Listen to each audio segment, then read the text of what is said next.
ازيكم عاملين ايه؟ اخباركم ايه؟ كل سنة وانتم طيبين وعيد اضحى سعيد عليكم. ربنا يجعل ايامكم كلها عيد وهنا وسعد، وان شاء الله السنة الجاية نتقابل على جبل عرفات.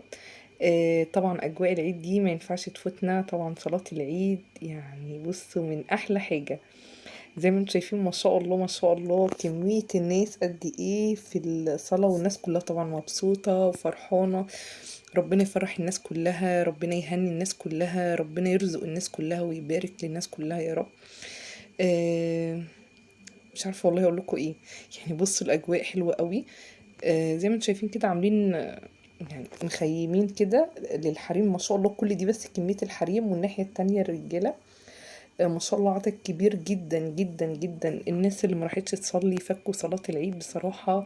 متعة وإحساس وحاجة حلوة قوي. يعني بصوا ما شاء الله المنظر. أنا من كتر الناس مش عارفة أتحرك بصراحة. أجواء حلوة، ربنا يجعل أيامنا كلها عيد يا رب وفرح يا رب. أهو.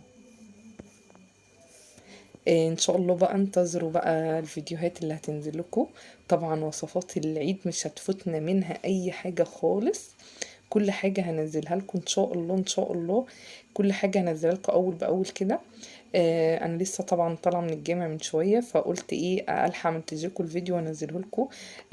اجواء العيد حلوة في الصلاة يعني.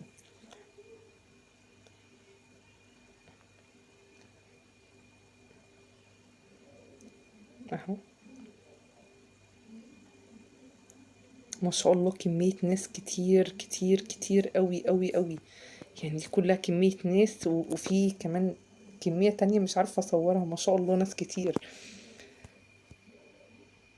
وهنا عاملين البلالين عشان بعد الصلاة بيروحوا منزلينهم علينا مطيرينهم علينا. لا أجواء حلوة بصراحة. وبكده بقى أكون خلصت المقطع الصغير ده. أنا طلعت أسلم عليكم وأقول لكم كل سنة وانتم طيبين، عيد أضحى سعيد عليكم، ربنا يجعل أيامكم كلها خير. ونتقابل على جبل عرفات إن شاء الله. انتظروا الفيديو.